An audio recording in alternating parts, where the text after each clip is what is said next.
그러다 하나님 곧 우리 주 예수 그리스도의 아버지께서 그리스도 안에서 하늘에 속한 신령한 복을 우리에게 주시되 곧 창세전에 그리스도 안에서 우리를 택하사 우리로 사랑 안에서 그 앞에 거룩하고 흠이 없게 하시려고 그 기쁘신 뜻대로 우리를 예정하사 예수 그리스도로 말미암아 자기 아들들이 되게 하셨으니 이는 그가 사랑하시는 자 안에서 우리가 거저 주시는 바 그의 은혜의 영광을 찬송하게 하려는 것이라.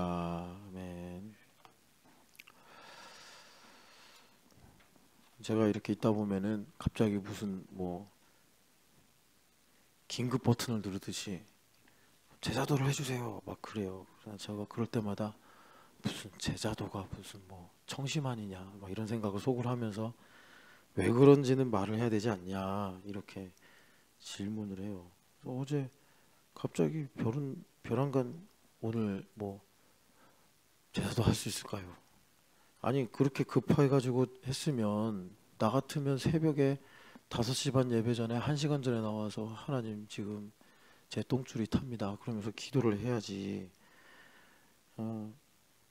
나한테 제자도 신청한다고 그렇게 달달 볶고서 본인은 기도도 안 하고 남편도 기도 안 하고 그러면서 그래가지고 제자도 하면 돼요? 내가 무슨 아무데나 붙이면 낫는 저건가? 예수님이 그런 분이신가? 예수님 만병통치약이에요? 아무데나 붙이면 다 낫게. 마음을 바꿔야죠. 마음을.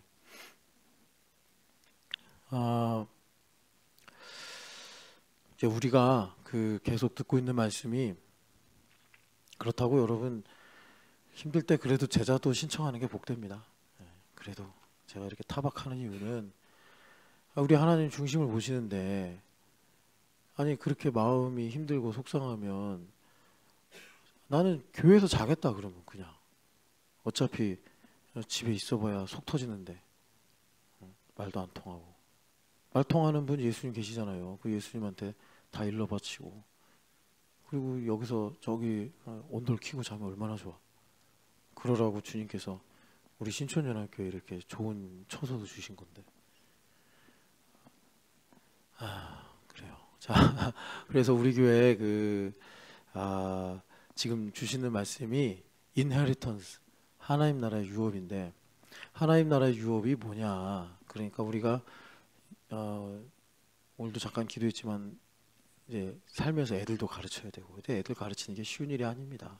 왜 쉬운 일이 아니냐면 애들이 말을 안 들어서라고 생각하시면 절반만 아는 거고 나를 성찰하는 일이기 때문에 그래요. 나를 성찰하는 일.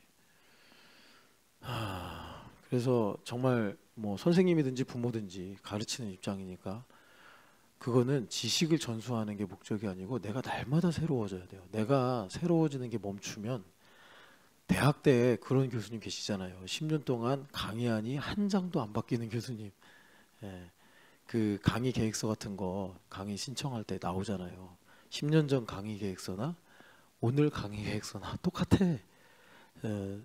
주 교재 똑같고 또 리딩 레포트 쓰는 부교재 똑같고 이런 계획서 똑같아. 야, 참 쉽네. 그런 교수님도 옛날에 계셨어요. 물론 그걸 또 배우고 알면 유익이 있겠지만 참 그 가르치시는 분한테는 좀 불행한 거죠. 가르친다는 게 저도 이제 목사를 하다 보니까 이게 내가 안 바뀌면은 이거 아무 의미 없구나. 그래서 부모도 또 그래요. 부모도 내가 계속 하나님 앞에 거듭남의 실존 가운데 있어야지 이 아이들도 잘 배우고 그리고 나도 부모가 된 것이 행복하고 기쁘지. 안 그러면 맨날 이놈의 새끼 말 안 듣는다고 정죄하고 그러면서 나도 형편없는 부모네 하고 정죄받고 그러니까 온통 집안이 선악과 집안이 돼가지고 서로 이제 응어리만 지는 거예요. 사랑하는데 응어리만 지는 거예요. 응어리. 참 이게 제일 어려운 거예요. 사랑하면서 응어리 지는 거. 그래서 이제 가르치는 일이라는 게 참 복되다. 왜냐하면 그런 하나님께서 일종의 역학을 가지고 나 자신을 깊이 더 깊이 성찰할 것을 요구하시게 됩니다. 하나님 나라의 유업은 뭐냐면 우리가 이 땅을 사는데 제가 계속 질문 드리잖아요. 왜 살까?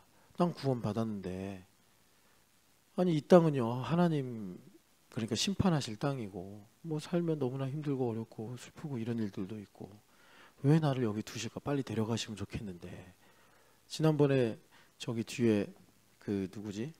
김현빈 자매가 있어가지고 아니 현빈 자매 이제 우리 교회 다닌 지 한 9년 넘었으니까 뭐 속으로 하나님께서 언제 어떻게 회심시켜주시는지는 난 모른다. 뭐 타이밍도 모르겠다. 그러나 이렇게 9년째 연고도 없는 교회에 뭐 부모님 계속 핍박하는데 그런데도 이렇게 교회에 붙어 있는 거 보면 이게 회심하지 않고 뭐 우리가 솔직히 말해서 저도 그렇고 여러분도 그렇고 김현빈 자매 그렇게 사랑하고 아끼지 않았잖아요. 그냥 있으니까 귀하다 복되다 이 정도는 했지. 현빈이가 얼마나 삶에 이런 생각이나 마음이나 이런 걸 가지고 있는지 실제로 현빈이가 발레를 할까 상담을 할까 제3의 직업을 가질까 막 이런 거 고민할 때 물론 우리 함께는 했죠. 근데 정말 이 아이랑 같이 밥을 먹고 삶을 나누고 이제 그런 경우는 이제 흔치 않았잖아요. 그런데도 불구하고 이 아이가 정말 연고도 없는 그 가끔 그래요. 우리 교회 청년들이 딱 오면 다 이렇게 무슨 이렇게 그 혈연 공동체처럼 다 얽히고 설켜서 이상하대요. 우리 교회가 무슨 시족 뭐 부족도 아니고 이게 그런데도 꿋꿋이 이렇게 섬기고 있는 거 보면 참 기특하기도 하고. 근데 이제 그 중심을 보면 하나님께서 그 아이를 붙잡고 있는 거죠. 성령 하나님께서 붙잡고 계신 거예요. 회심을 했다고 이제 제가 보면서 그러니까 근데 현빈아 왜 살게 하실까? 그냥 데려가시면 좋을 텐데. 그랬더니 뒤에서 고개를 끄덕끄덕 왜 날 안 데려가실까요? 그래서 아니 그 아시잖아요. 얘 이제 좀 있으면 박사 논문도 써야 되는데 논문 쓰는 거 되게 힘들어 하거든요. 뭐 쉬운 일은 아니죠. 근데 아직도 그런 내적 갈등도 이제 적진 않은 것 같고 그러니까 이제 이런 일들을 하는데 참 그 때로는 고단하기도 하고 그리고 그냥 우리 교회 그 상담하시는 분들이 계시잖아요. 근데 진짜 그렇게 공부하고 그렇게 열심히 사는데 정말 적게 벌어요. 그게 참 안타까운데 이제 그렇게 살고 있단 말이에요. 아니 그렇게 노력해서 그래도 남들만큼만 벌면 뭐가 어렵겠어요. 근데 그게 또 상담이 그렇지도 않아. 그냥 참 힘들어요. 근데 하나님 왜 살게 하실까? 왜 나를 살게 하실까? 하나님 나라의 유업 때문이다. 이건 되게 진지한 답이에요. 진지한 답이에요. 어제도 잠깐 말씀드렸지만 하나님 나라 유업이라는 건 뭐 하나님 나라에 땅이 있고 부동산이 있고 뭐 그래서 그걸 우리한테 뚝 떼준다 이런 게 아니라 오늘 여기도 말씀하시지만 창세전에 하나님 안에 있는 거라고 말씀하시거든요. 우리가 하나님은 영이시기 때문에 우리의 머리는 늘 이 시공간에 있는 어떤 피지컬한 것들로 구성되어 있어서 영이신 하나님을 이해한다는 게 사실 불가능합니다. 시공을 벗어난 어떤 존재, 어떤 현상 이걸 우리는 이해하는 게 불가능해요. 그러니까 하나님께서 이제 우리한테 그런 비유적인 방법으로 사랑이 무엇인지, 하나님의 영원함이라는 게 무엇인지, 하나님의 거룩이라는 게 무엇인지를 이렇게 이제 가르쳐 주시는 건데 여하튼 그냥 충분치는 않지만 어쨌든 우리가 듣고 믿어야 되니까 우리식으로 말을 하면 하나님 나라의 상속을 받는다라는 건 뭐냐면 하나님 안에 있는 걸 받는다는 거예요. 하나님 안에 있는 걸. 그러니까 우리가 상속을 안 받으면 하나님이 없어지는 거예요. 하나님 전부 혹은 하나님의 일부가 없어지는 거예요. 근데 하나님께서 자기를 가리켜 이름이 무엇입니까? 라고 모세 선생님이 물어봤을 때 I am who I am. 난 나다. 이렇게 말씀하셨단 말이에요. 그러니까 없어질 수 있는 분이 아니에요. 하나님은 스스로 계신 분이기 때문에 뭐 여러분 이 자연에 있는 모든 것들은 없어지잖아요. 다 소멸되기도 하고 생겨나기도 하고. 그런데 하나님은 그런 분이 아니에요. 내가 하나님을 무시한다고 하나님께서 뭐 좀 줄어들거나 또 내가 뭐 하나님을 막 이렇게 좋아한다고 하나님이 커지시거나 그런 분이 아니에요. 근데 우리가 그런 식으로 대합니다. 내가 걱정하면 하나님은 쪼그라들고 내가 막 기분이 좋으면 하나님은 막 능력이 있어지시고 마치 그리스 신화에 의인화된 이 거짓 신들처럼 하나님을 우리가 그렇게 생각하는 경향들이 있어요. 그러니까 내 눈에 볼 때 어려워 보이네 그러면 막 그런 것들이 주는 뭐 두려움, 슬픔에 함몰되고 또 뭐 잘 돼가지고 뭐 주님 사랑합니다 이럴 땐 또 하나님 전능하시고 하나님 뭐 날 사랑하시고 근데 그런 거라도 좀 몇 주, 몇 달이라도 가면 좋아. 그러다가 뭐 한 3일도 안 가서 또 꼭 또 이제 쪼그라들어가지고 뭐 그냥 뭐 제가 뭐 할 수 있는 게 있나요? 막 이러면서 또 완전히 회의에 빠져 있고 그래요. 여하튼간에 하나님의 상속자가 된다는 거는 되게 엄중한 일이에요. 왜냐면 하나님 자신이기 때문에. 그래서 얼마나 엄중하냐면 우리가 이 상속받는다는 게 뭔지를 모르고 막 살 수 있잖아요. 막 산다는 게 막 무질서하다 이건 아닌데 하나님의 뜻을 모르고 산다 이겁니다. 그래서 믿음의 조상들 중에 이제 각 세 분이 다른 인생을 살았어요. 되게 재밌죠. 같은 목적인데 다른 인생을 살았어요.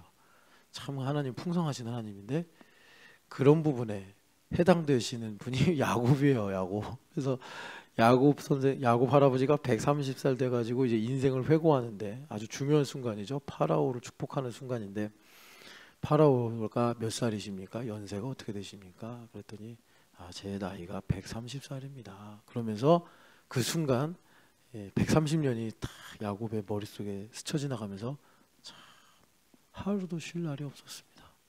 험악한 인생을 살았습니다. 이렇게 얘기를 하시잖아요. 그래서 제가 여러분들한테 무슨 뭐 겁을 주려고 하는 게 아니라 이건 선택에 달려 있다. 그래서 어제 이승엽 씨가 그 썸네일을 제가 하나 보여드렸잖아요. 이분의 기사에 그 요약이 한 줄 요약이 당신 앞에 천국과 지옥이 있다. 선택하기에 달려 있다. 그러니까 이분은 지옥을 맛봤단 말이에요. 교회를 떠나기도 했고 그러다 정말 목숨을 잃어버릴 뻔했고 뭐 그게 고통스럽겠어요. 누이가 그렇게 정말 의미 없이 이유 없이 세상을 떠난 것이 너무 원망스럽고 너무나 슬프고 그래서 정말 대한민국을 저주하고 또 뭐 다른 나라로 가든지 아니면 정말 인생을 망가뜨릴 수도 있었지 않겠습니까? 그런데 이분이 천국을 선택한 거죠. 생명과 복을 선택한 거죠. 그래가지고 그 열매를 그게 무슨 뭐 기독교 잡지도 아니고 새롭게 하소서도 아니고 그냥 세속적인 일간지인데 기자가 하도 희한하니까 알아보니 너무 아름다운 이야기인 거예요. 여러분 성수대교 붕괴 사건은 너무 충격적이고 슬픈 사건이었어요. 그런데 그런 그 고통에 또 제가 어제 말씀드렸잖아요. 그 기독교로서도 그 신동아 그룹이 그렇게 간증 많이 하던 장로님, 회장님이 계시던 데라 신동아 그룹 좀 없어졌잖아요. 그 사건 때문에.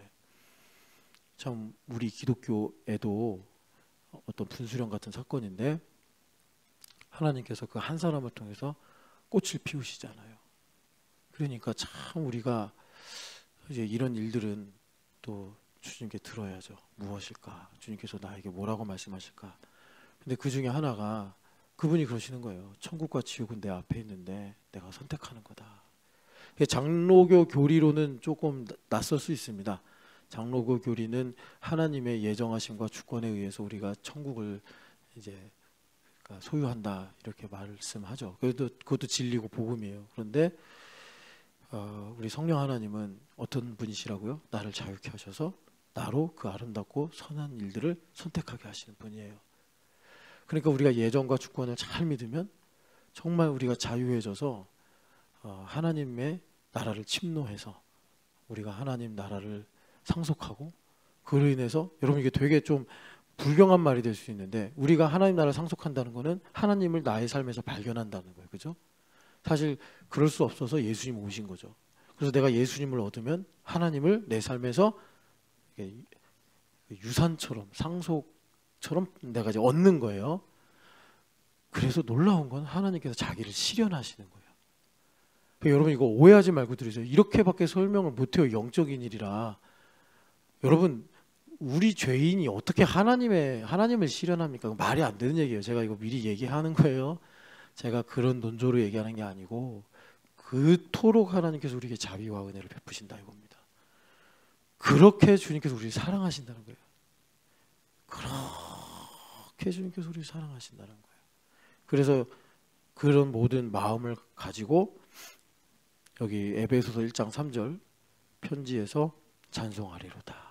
뭐 이 말씀을 하나님은 복되십니다. 그 찬송 중에 그런 거 있는데 10,000 뭐더라? 하여튼 그거 있잖아요.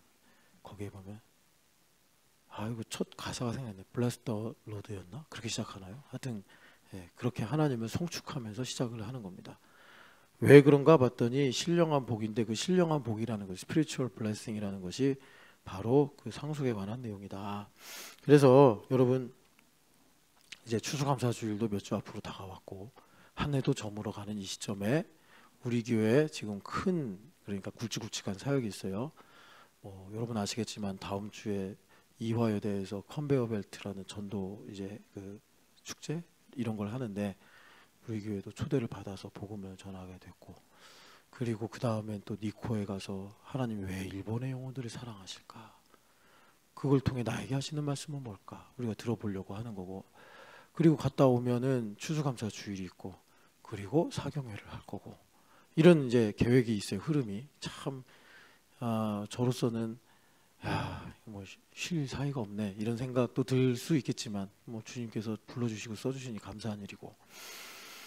그래서 다시 한번 매우 기본적인 걸 말씀드리는데 왜 우리가 매일 성경을 읽어야 하느냐 이거예요. 제가 뭐 한 10몇 년째 혼자서 제가 이제 뭐 여러 가지 힘들고 슬픈 일들이 있다 보니까 러닝을 하게 됐어요. 진짜 살려고 했어요. 살려고. 집에 있으면 이 우울증 때문에 약은 먹기 싫고. 여러분 이 우울증이 지독해지면 팔팔한 청춘인데 손가락이 안 움직여요. 진짜 누워서. 내가 그거를 객관적으로 나를 보듯이, 내가 나를 보듯이 이거 이상하네 해가지고 안 되겠다 이렇게 했으면 진짜 내가 그냥 물같이 흐물흐물해지겠다 해가지고 살려고 러닝을 했는데 오늘까지 왔어요. 그런데 제가 이제 시작할 때는 아무도 우리나라에 러닝 별로 안 했는데 요즘엔 막 그냥 운동장 가고 이러면 되게 젊은 애들이 러닝을 많이 하더라고요. 그래서 우리 교회도 막 러닝하고 또 요번 주 토요일에 또 나가자 해가지고 지금 이제 준비하고 있고 막 그런데 그러다 보니까 저도 뭐 그냥 뛰는 게 좋아서 뛰다 보니 모르고 뛰었는데 아니 어떤 뇌의사 선생님이 그 자기가 지금 한 20-30년째 러닝을 하고 있다. 그래서 자기는 춘마에 나가서 춘천 마라톤에 나가서 풀코스도 몇 번 뛰었다. 막 이러면서 이제 자신의 그 의사 생활과 러닝을 연결해서 쓴 에세이를 제가 심심할 때마다 읽어요. 그래서 와닿으니까 제가 러닝을 해가지고 와닿으니까 그래서 하나님 나에게 러닝을 하게 하신 거구나 뭐 이런 감사도 하고. 근데 뭐 러닝을 하면요 뭐 여러 가지 유익이 있겠지만 그분 말로는 뇌가 좋아진대요. 뇌가. 그래가지고 이 뇌가 병드는 건 나이 순서가 없더라고요. 그 예고도 없이 그냥 와. 어떤 뭐 징후 이런 게 뭐 이제 의학적으로야 있겠지만 본인이 잘 몰라요. 근데 그게 온다고 해도 러닝을 꾸준히 한 사람은 회복도 되고 또 그 데미지도 크게 안 입는다. 뭐 이런 걸 이제 제가 임상적으로 이렇게 얘기를 하더라고요. 계속. 그러면서 이 루틴에 대해서 강조하더라고요. 루틴. 그래서 여러분 우리가 디모데 전후서에서 바울사도가 경건을 상당히 강조하시잖아요. 강조하시면서 경건도 훈련해야 된다라고 해요. 그래서 여러분 우리 삶에 이 경건이 루틴으로 잡히는 게 상당히 중요합니다. 루틴이 잡히는 게.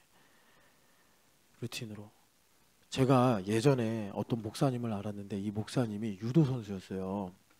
태능까지 갔던 분이에요. 꽤 잘하신 분이죠.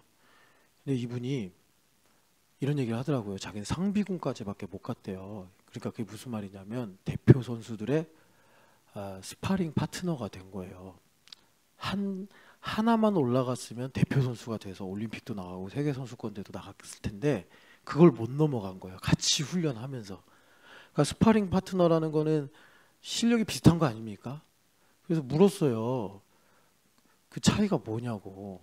뭐 체력의 차이냐 기술의 차이냐 그게 아니라 슬럼프 관리래요. 자긴 그걸 못했대요. 그러니까 대표 선수들은 슬럼프가 와도 루틴을 지킨다는 거예요. 실력은 비슷해요. 네, 그러니까 상비군이지. 그러니까 얘가 부상당하면 내가 바로 나갈 수 있는 거예요. 그런데 그 대표 선수가 못 되는 그 이유는 자기가 이제 돌아볼 때 그 슬럼프가 오면 그냥 기분 때문에 감정 때문에 환경 때문에 낙심하고 막 이래가지고 좀 루틴이 깨지고 그냥 거기서 그 종이 한 장의 차이가 오더라 그러더라고요. 그러니까 경건이라는 게 뭐 우리가 대표 선수가 된다 이런 건 아니지만 하나님께서 그 경건의 능력을 갖고 우리를 사용하시는 건데 여러분 그 루틴을 잘 지키셔야 됩니다. 루틴을. 그 선생님도 그러더라고요. 그 뇌의사 선생님도 이제 러닝이 나에게 준 유익이 루틴을 만들어줬다. 근데 그게 뇌 건강에서 상당히 유익이 있다. 뭐 이런 얘기를 하시더라고요. 그 매일 성경을 읽어야 하는 이유. 자, 제가 성경을 읽으라 그러면 맨날 잔소리 같죠. 아이 목사님 맨날 성경 읽으라 그래. 그래서 예레미야서 12장을 읽어보세요. 이제 우리 나이쯤 되면 이 12장을 좀 소화할 수 있을 때가 됐는데 12장 5절 6절 같이 읽어보겠습니다. 만일 내가 보행자와 함께 달려도 피곤하면 어찌 능히 말과 경주하겠느냐. 내가 평안할 땅에서는 무사하려니와 요단강 물이 넘칠 때에는 어찌하겠느냐. 내 형제와 아버지의 집이라도 다 너를 속이며 내 뒤에서 크게 외치나니 그들이 내게 좋은 말을 할지라도 너는 믿지 말지니라. 아멘. 자, 여기 6절의 말씀은 한 어떤 그 현상에 대한 예시예요. 그러니까 형제와 아버지라도 너 뒤에서 좋은 말을 해도 믿지 마라. 이게 무슨 말이냐면 뭐 부모와 형제지간에 연을 끊어라 이런 말이 아니고 영적인 민감함을 말씀한 겁니다. 그래서 미가서에서도 불법이 성하여 사랑이 식어지리라 하는 이 말세, 그러니까 하나님께서 사랑하시는 하나님의 말씀을 이루어진 사실로 믿는 사람이 없어질 그때, 그래서 누가복음 18장처럼 인자가 이 땅에 다시 올 때 믿음이 있는 자를 보겠느냐, 교회의 영광을 보는 자가 있겠느냐. 자, 우리 신촌연합교회 영광을 보는 건 뭐죠? 통일, 일본의 부흥, 캠퍼스 부흥이에요. 그것을 우리가 마리아 선생님처럼 성령의 능력으로 잉태하고 사는 거예요. 그거를 하나님께서 내 마음에 사모하는 자 무화과의 첫 열매, 이렇게 미가서에서 말씀하시는 거예요. 그 사람이 인자를 사랑하고 정의를 행하며 나와 함께 겸손히 동행하는 정말 11조가 된 인생, 온전히 바쳐진 인생, 누구와도 무엇과도 바꿀 수 없는 나의 소유가 된 거 아니겠느냐. 주님께서 그렇게 이제 미가서의 결론을 맺는 거예요. 그런데 이제 그런 사람들이 사라지면 어떻게 된다고 해요? 예수님께서 마태복음 10장에 인용하신 대로 가족들이 서로 이제 미워하고 사랑이 식어진다. 말세는 가족도 분열된다. 지금 우리가 그런 양상들을 이제 보잖아요. 가족들이 뭐 제가 이제 고등학교 때 배울 때는 도시화되면서 소가족화되면서 이제는 소가족이라는 말도 어울리지 않아서 핵가족화되면서 이제는 핵가족도 안 돼서 1인 가구 시대가 되는 거 아닙니까? 그러니까 이게 지금 말세가 점점 이제 예수님 말씀하신 대로 되어 가고 있는 거예요. 그런데 그걸 가지고 주님께서 완전히 반대로 적용하신 것이 내가 화평을 주러 온 것이 아니라 검을 주러 왔다. 이 검은요, 남을 찌르는 검이 아니라 내 영과 혼과 관절 골수를 찔러 쪼개는 레마의 검이에요. 그래서 그 검을 주러 왔다 그러시면서 그 검을 주러 온 하나의 예시를 자기 집안 식구가 원수가 될 것이다. 그 영적인 민감함을 가지고 말씀하는 거예요. 여러분 이걸 갖고서 뭐 내가 믿음이 좋으려면 부모와 연을 끊고 살아야 된다 그런 생각하시면 안 돼요. 여하튼간에 그래서 주님께서 그런 맥락으로 지금 영적인 민감함에 대해서 말씀하시는데 5절에 보면은 말과 달리고 요단강이 범람할 때를 말씀하시는데 이런 때는요. 그러니까 매일 그런 건 아니죠. 요단강이요. 여러분 나중에 이제 진짜 팔레스타인 같이 가시면 이제 전쟁이 거의 끝나갈 무렵인데 근데 하마스가 계속 또 휴전 협정을 맺어놓고서 저렇게 또 공격하고 이러면 이거 언제 끝날지 모르겠는데 여하튼간에 거기 가시면 요단강 볼 거예요. 세례 뭐 세례는 안 할 건데 그런 퍼포먼스를 하고 싶으신 분들은 하도록 허락할게. 그러니까 요단강물 진흙탕물이에요. 예, 그게 그 갈릴리에 댐을 만들어 가지고 이제 범람을 안 해요, 요단강물이. 근데 요단강물이 범람하면 한강만큼 커진대요. 폭이. 한강 되게 폭이 큰 강이잖아요. 한 1.5m, 5km에서 한 1.9km까지 폭이 엄청 큰 강이잖아요. 그렇게 범람을 한대요, 우기 때는. 그러다가 건기가 오면은 이제 여러분들이 가서 보면 알겠지만 그냥 발로도 건너갈 수 있는 그런 조그만 강이 돼요. 그래서 거기 가면은 옛날에 댐이 세워지기 전에는 요단강이 이렇게 범람한 적이 있었다 해가지고 흑백 사진으로 찍어놓은 그 요단강 사진이 있어요. 인생에 그럴 때가 있다. 요단강이 범람할 때가 있다. 때로는 말과 경주해야 될 때가 있다. 그럴 때 어떡하려고 그러냐. 그러니 매일 성경 좀 읽어라. 주님께서 말씀하시는 거예요. 그러니까 여러분 성경을 읽는다 안 읽는다 차이 없어요. 뭐 주일 성수하는 사람은 주일 성수하고 11조 하던 사람은 11조 하고 뭐 그냥 평소 평범하게 살아요. 똑같이 성경을 안 읽으나 읽으나. 그런데 요단강이 범람할 때 차이가 완전히 다르게 나타나는 거예요. 사람들하고 달리기 할 때는 차이가 없어요. 근데 갑자기 인생의 어느 한순간 말과 경주할 때가 온다니까요. 그때 이제 난 못 뛰어. 내가 어떻게 말과 경주해. 근데 평소에 성경을 읽은 사람은요. 엘리야 선지자처럼 마차 앞에서 달려가는 거예요. 그 차이가 있다고. 그런데 이런 게 뭐 인생에 많이 있겠어요. 뭐 엘리야 선생님도 딱 한 번 있었는데 이게 지금 우리에게 하나님께서 그런 때를 주신다고. 결정적일 때. 그럴 때 뭐 말과 어떻게 경주하냐 이게 말이 되는 소리냐 이러면서 막 투정 부리고 요단강 범람할 때 무섭다고 그냥 도망가 버리고 이러니까 이게 이제 큰 차이가 나오는 거예요. 그래서 성경을 보셔야 된다. 제가 이 좋아하는 글귀가 있어요. 이런 글귀가 있어요. 별을 가장 잘 보는 법은 어둠 속에 잠기는 것이다. 그런데 그것은 결코 쉽지 않다. 왜냐하면 우리의 눈이 도시의 빛이 오염되었기 때문이다. 그러니까 여러분 별을 보면서 그 천문학자가 그러더라고요. 별을 보면서 야 아름답다 그러려면 한 번에 450개를 볼 수 있어야 된대요. 그러니까 천문학자들은 참 시간이 남아도나 봐요. 그런 것도 또 다 이게 수학적으로 계산을 해서 우리한테 알려주는 거 보면. 근데 도시에 우리의 눈이 오염이 되면 이게 안 보인대요. 450개가 한 번에.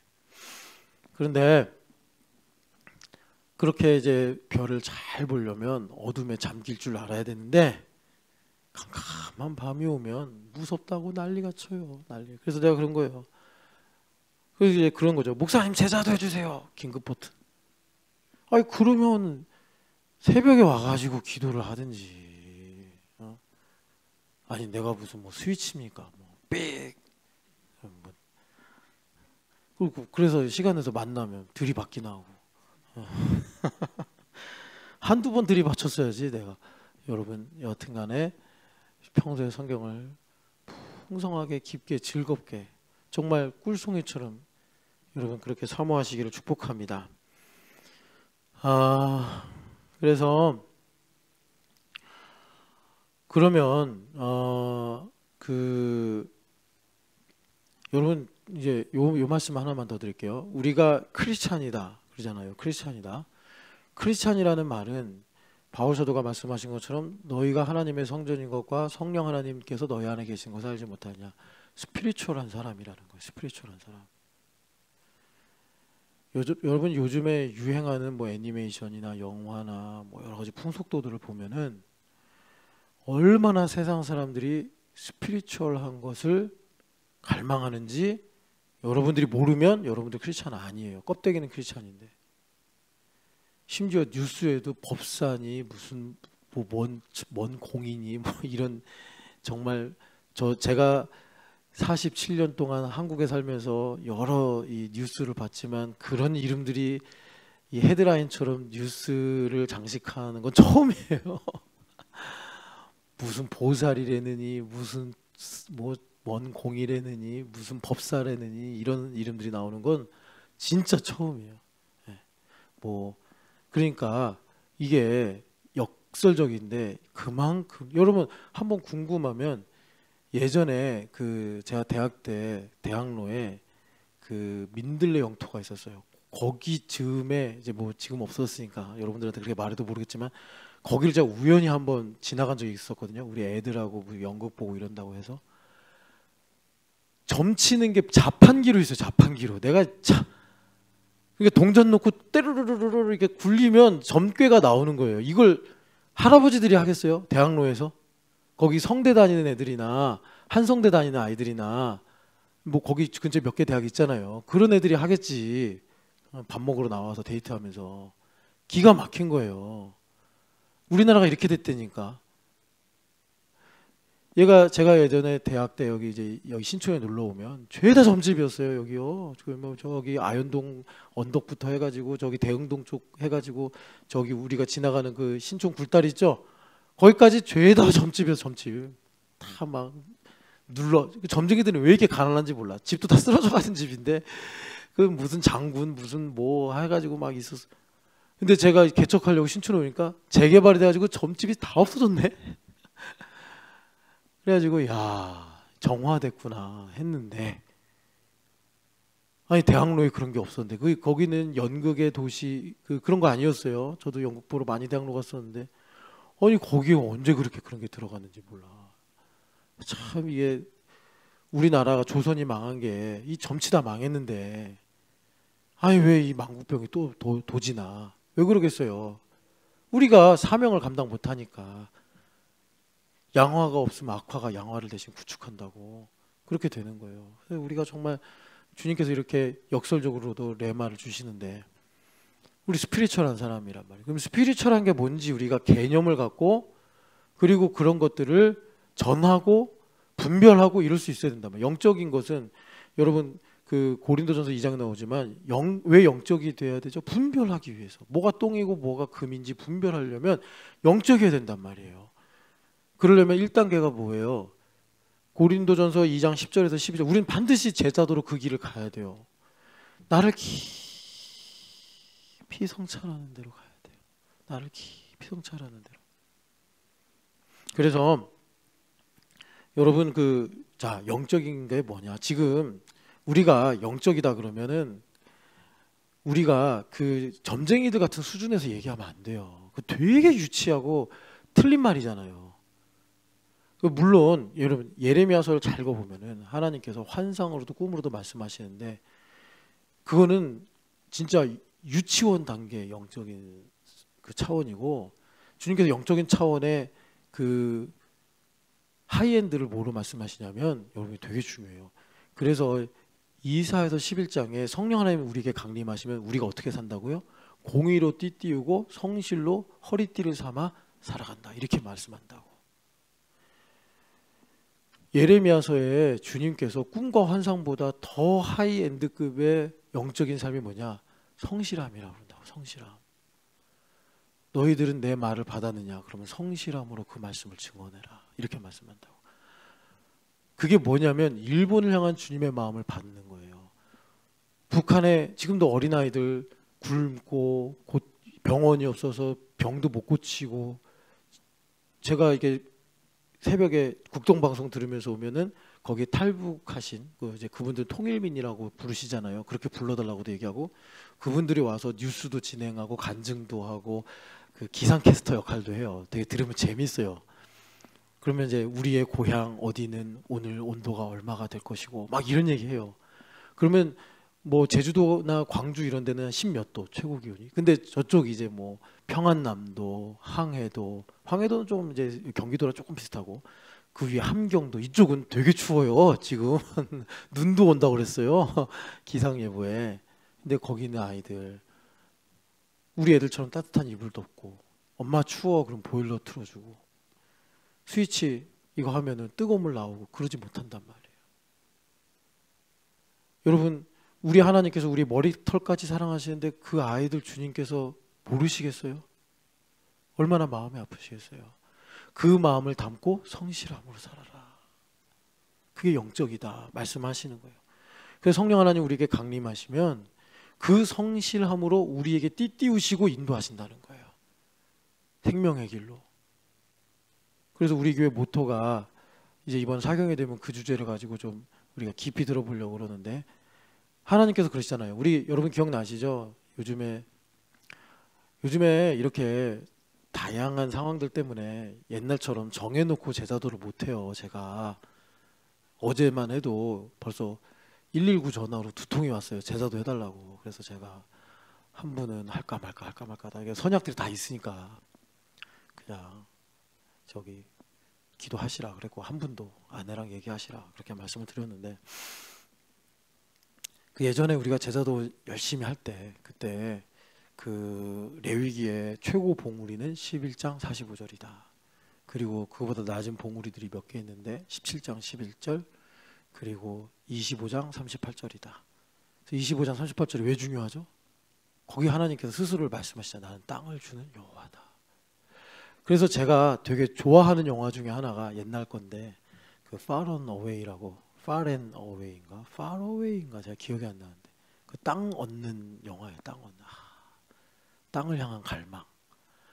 그 여러분 그 신현준 씨라고 홍익대 교수인데 건축 설계자예요. 이분이 나름 신실한 것 같아요. 그래서 이분이 한 번 그러더라고요. 자기가 유럽 가서 건축을 전공하고 돌아오면서 꿈이 하나 있었다. 그게 뭐냐면 교회를 한번 건축하는 거였다.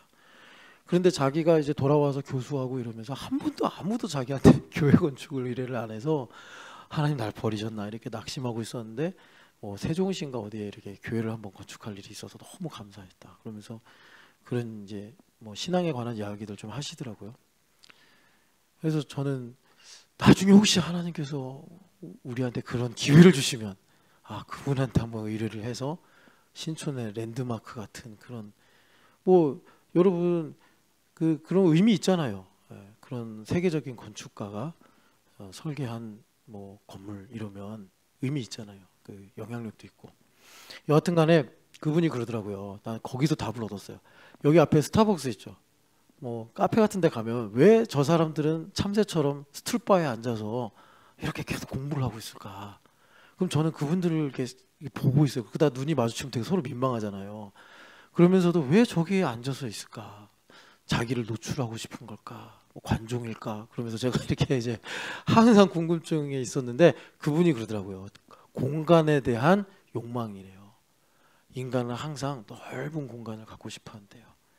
그 공간에 대한 마음을 채울 수 있는 게 그렇게 큰 창 앞에 가서 공부하는 거래요. 그러면 이게 시각적으로도 그렇지만 그 모든 공간이 내 거다라는 이런 이 인식이 생겨서 이게 이제 공급이 된대요. 그 공간에 대한 욕구가.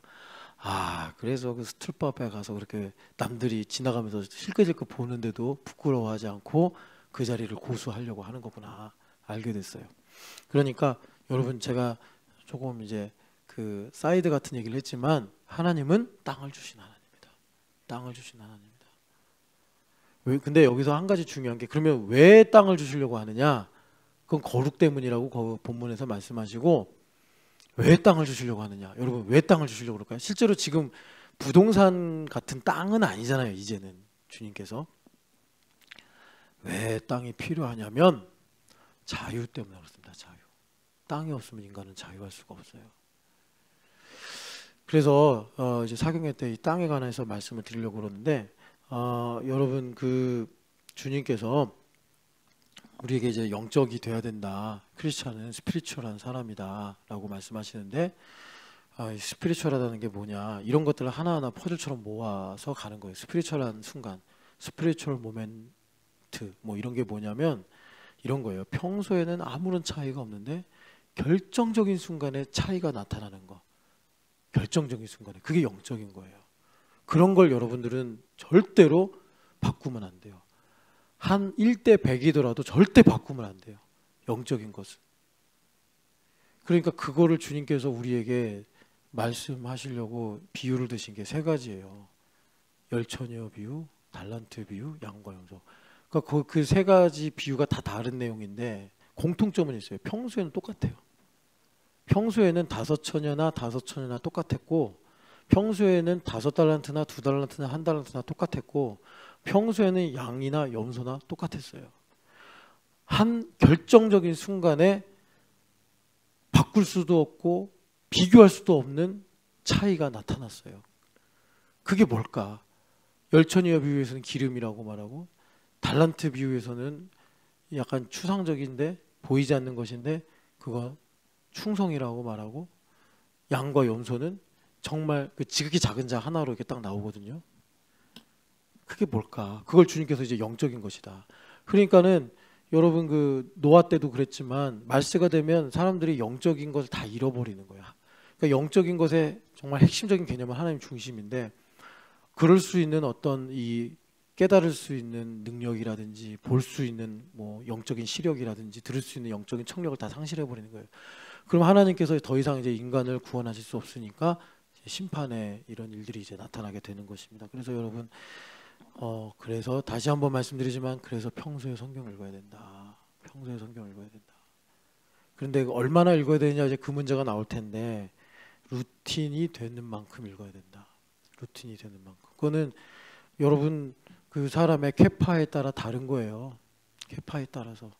뭐 여러분 뭐 제가 자랑하려고 그러는 게 아니라 저는 원어로 읽어야 돼요. 그게 제 루틴이에요. 원어로 읽어야 돼요. 여러분도 그럴 필요 없어요. 그런데 그건 캐파에 따라서 하나님께서 5장인지 10장인지 뭐 이렇게 이제 주시니까 여러분들이 그런 일들을 잘 보시면 좋겠고, 그리고 그 얼마나 쌓여야 될까? 제가 요거 하나 말씀드릴게요. 이것도 되게 영적인 모멘텀인데, 야곱 있잖아요. 야곱 이분한테 배울 게 되게 많습니다. 야곱 이분한테. 그러니까 우리가 이렇게 흠모해서 배우는 부분도 있겠지만 반면교사로 배울 부분도 상당히 많은 분이에요. 그러니까 야곱이 그 세 분의 족장 중에 대명사가 됐나 봐요. 야곱의 이름이 민족의 이름이 됐잖아요. 어떻게 보면 그 우리가 지금 이스라엘이라고 부르는 그 민족을 하나님께서 아브라함이라 일컬으리라 그래도 되시잖아요. 아니면 이삭이다. 그럼 얼마나 이삭 웃음이란 뜻이니까 얼마나 긍정적이에요. 그런데 이스라엘이라 하리라. 그래가지고 지금도 이스라엘이잖아요. 우리도 영적으로 이스라엘이다 이렇게도 말하고. 그 야곱한테 우리가 참 보고 들을 게 많은데, 그 중에 한 가지 이건 꼭 여러분들이 좀 배웠으면 좋겠는 게 뭐냐면, 야곱이 그 축복권을 가로챌 때 형의 옷을 입고 들어갔어요. 그죠? 그래서 거기 보면은 이삭이 이렇게 말해요. 목소리는 야곱인데 옷의 냄새는 에서다. 이렇게 말을 해요. 그러니까 속은 거예요. 그러니까 이삭도 범상한 분은, 그러니까 평범한 분은 아니기 때문에 범상치 않아서 만만한 분이 아닌 거예요. 그러니까 야곱이 엄마한테 엄마 이러다 아빠한테 혼나요. 들통나요. 그랬더니 엄마가 아니다. 내가 받은 꿈이 있다. 이래가지고 이제 그 염소를 잡아서 털 이렇게 붙이고 뭐 구렛나루 같은 거 이렇게 붙였나 봐요. 이렇게 분장같이 하고, 그리고 형의 옷을 꺼내가지고 다 입힌 거예요. 그러니까 이삭이 목소리는 야곱인데 이거 냄새는 에서네 이러면서 축복을 해줬잖아요. 그래가지고 형의 축복권을 가로챘어요. 가로챘는데 이게 몇 년 뒤인지 모르겠는데 한참 지나서 아들들이 와요. 그리고 뭐라 그러냐면 이게 요셉의 옷입니다 했더니 자기가 지어준 채색 옷이 분명해. 옷에 속았다고. 여러분, 제가 무슨 뭐 문학적인 복선이나 뭐 비유 이런 걸 말하려고 하는 게 아니라 하나님의 섭리와 은혜에 대해서 말씀드리려고 하는 거예요. 그러니까 이거를 여러분 옳고 그름으로 봐서 인과응보식으로 보려고 하지 마시고, 하나님께서 구원하시고 자신의 뜻을 우리에게 이루시는 섭리와 은혜가 이런 이치로 오는구나. 그러니까 여러분 꼭 내가 부탁드리는 겁니다. 내가 남을 속이면 나도 속는다. 이런 교훈도 있겠죠, 거기에는. 그런데 여러분 그렇게만 보면 야곱의 인생과 이야기가 너무 초라해지고 볼 게 없어져요. 여러분 야곱이 가로챈 건 맞지만 그거 하나님 뜻이잖아요. 그죠? 하나님께서 뱃속에서 둘이 싸울 때부터 하나님께서 큰 자가 작은 자를 섬기리라 예정하신 거 아니에요. 그래서 그게 예정의 대명사가 되잖아요. 내가 에서는 미워하였고 야곱은 사랑하였다고 하나님께로부터 시작이 된 거예요. 그런데 우리가 이 도덕적 양심으로는 이해할 수가 없는데, 그것도 엄마가 시켜서 야곱이 그렇게 한 거잖아요. 이걸 어떻게 인과응보로 해석을 합니까? 우리가 그렇게 갈 수가 없는 거예요. 그래서 이거를 우리가 알 만큼 말씀이 쌓여야 된다. 이걸 알 만큼, 이걸 소화할 만큼. 소화한다는 거는 이 스토리가 내 삶에 적용될 만큼. 그러려면 어떻게 되느냐? 나를 깊이 성찰해서 아까 말씀드린 것처럼 어떤 소설가가 한 말처럼 별을 가장 잘 보는 법은 어둠 속에 잠기는 것이다. 나의 깊은 내면, 이미 우리의 내면도 우주라는 거는 여러분 익히 다 아실 거예요. 이런 건 뭐 현대인들에게 상식이니까. 우주가 얼마나 아득합니까? 그 아득한 나의 내면을 성찰하게 될 때 거기에 아름다운 별이 있듯이, 별빛을 보듯이 하나님을 아는 지식을 우리가 얻는다. 그래서 여러분 성경에 나를 깊이 성찰하는 것과 그 깊은 성찰 속에서 내 발의 등이요 주의 말씀은 내 길의 빛이니이다 라는 고백 속에서 하나님을 아는 지식을 얻는단 말이에요. 시편 105편 이하 그 연을, 여러분 시편 119편은 알파벳으로 만들어진 연의 총 집합이에요. 그래서 문학적으로도 엄청난 시예요 그게. 그런데 그게 105편도 하나의 연이거든요. 그 부분 한번 여러분들이 똑 띄어서 한번 묵상을 해보세요. 참 의미가 큽니다. 그러니까 그 밤중에 별 보는 말씀이에요 거기가. 그러니까 하나님께서 캄캄한 중에 말씀으로, 거기 말씀이 레마입니다. 그 레마로 나의 길을 비추시고 내 발의 등을 주신다 이렇게 말씀하는 거예요. 그런데 그렇게 될 때 우리가 하나님을 안다고, 그거를 하나로 나 자신에 대한 성찰과 하나님을 아는 지식을 하나로 합친 걸 뭐라고 그러느냐? 그걸 경외다 이렇게 말하는 거예요. 경외다. 우리가 하나님을 경외한다. 이건 뭐냐면, 물론 우리가 그 출애굽기 19장에 나오는 것처럼 하나님의 강림을 받잖아요. 그들이 시내산에서 너무 무서우니까 막 지진이 일어나고 막 번개 우레 치고 캄캄한 흑암이 나타나고 뭐 이렇게 불이 붙고, 엘리야가 호렙산에 갔을 땐 그런 일이 있어도 거기 하나님 계시지 않았더라 그랬는데 19장 출애굽기 19장에서 그랬단 말이에요. 너무 무서우니까 그들이 하나님을 약간 좀 율법적으로 경외를 했는데, 하나님께서 우리에게 경외하기를 원하시는 것은 어떻게 경외하기를 원하시냐면 엘리야 버전으로. 엘리야도 그렇게 하나님의 임재를 상징하는 우레와 지진과 불을 봤는데 거기 하나님 안 계셨단 말이에요. 불 가운데서 나오는 음성이 없었단 말이에요. 근데 그게 다 지나가고 고요한 가운데 부드럽고 세미한 음성을 들었다고. 근데 그걸 들을 때 여러분 거기서 질문이 하나 있는 거예요. 그때 말씀하신 거냐, 계속 말씀했는데 못 들었느냐? 정답은 2번이에요. 못 들은 거예요 엘리야가. 그럼 하나님께서 엘리야를 듣게 하시려는 방법을 취하셨겠죠. 그게 뭐예요? 여러분 엘리야 선지자는요, 말라기에도 엘리야가 다시 오리라 했고 세례 요한을 엘리야라고 예수님 말씀하셨어요. 그러니까 이분은 불세출의 선지자예요. 오죽하면 예수님께서 변화산에서 모세와 엘리야를 만났겠어요. 모세와 사무엘이 아니고 모세와 다니엘이 아니고 모세와 엘리야를 만나셨다고. 그러니까 엘리야 선지자는 정말 특별하신 분이에요. 근데 이런 훌륭한 분을 하나님께서 40주 40야 광야에서 끌고 다니신 거예요. 그 왜 그러신 거예요? 자기를 깊이 성찰하게 하시려고, 내가 누군지를 고백하게 하시려고. 그러니까 오죽했으면 엘리야가 너무 힘들어서 날 죽여달라고 했다니까 하나님 앞에 40주 40야를 밤에도 걸어가 다니는 거예요. 밤에도 광야에서. 그러니까 기진해서 쓰러지죠. 그러면 천사가 와서 일어나. 그럼 일어나. 걷다가 너무 힘들어서 하나님 나 좀 죽여주세요. 일어나. 또 일어나. 또 일어나.